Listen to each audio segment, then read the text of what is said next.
Hello, ladies and germs. Welcome back to Randy of All Trades. This week's video, I'm going to be defining three words that I've been using interchangeably for pretty much my whole life, and I'm sure a lot of you have as well. Dork, nerd, and geek. What do these words mean? Where do they come from? What's their history? Do they actually have a different definition? Now, I've been calling myself all three of these words for most of my life, but nerd always seemed to be my favorite. It was the least offensive, a little empowering even. I have no idea why. I don't have any basis for this argument. It just felt that way for me as a kid. So let's start breaking down these three words. First up, geek. The earliest use of the word geek was back in the 18th century, and it used to mean court jester. But eventually it became a word used by American carnies. Performers in sideshows used to have skills or talents, deformities, birth defects, something like that. However, the word geek started to be used to refer to those who didn't really have a talent or anything to showcase. They would just do something bold and wild or grotesque and try and get shock value for your money. This is oftentimes why people say geek refers to a person who bites the head off of chickens in sideshows, because it very well did. And because of this carnival vernacular, it then became somewhat of an offensive word to describe those who are outside of the social norms. Webster defines geek as a person who is socially awkward or unpopular, a usually intelligent person who does not fit in with other people. Their second definition is a person who is very interested in and knows a lot about a particular field of study. You can see how geek kind of means socially awkward still to this day, but the second definition is new, describing a person who has sort of a hyper focus of interests. Our next word is nerd.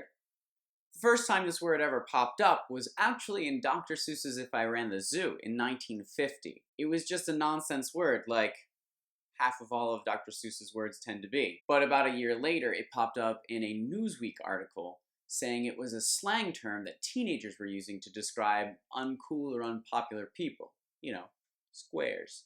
Webster defines nerd as a person who behaves awkwardly around other people and usually has unstylish clothes, hair, etc.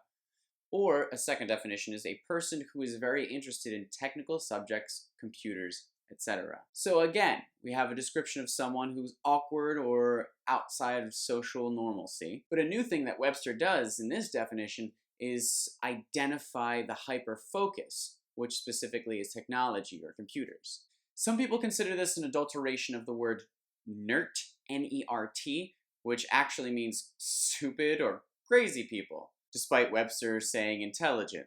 Now, dork's kind of a hard one. It's really difficult to find information on where it came from. It's shrouded in mystery for some reason.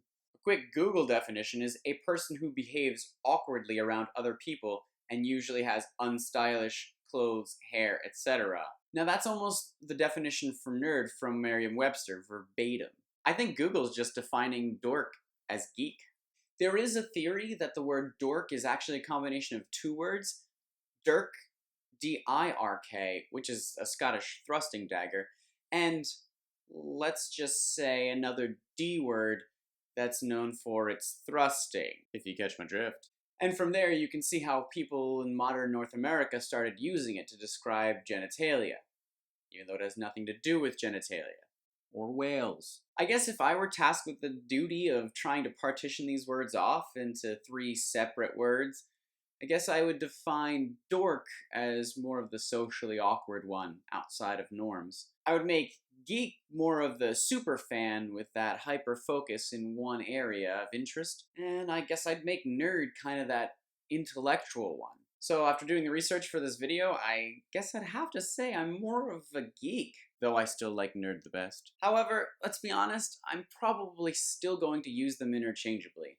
Whichever one pops into my head first is going to leave my lips first. Alright folks, now's the time. Let's hear it. Do you agree with my classifications? If you were tasked with the duty, do you think you would give the same definitions to those words as I did? Do you call yourself something different now, having seen this video? What are your favorite words to use or be called? So let me know in the comments down below. Please like and subscribe if you want to see more like this. And also, I love hearing con stories. If you have a good one, let me know.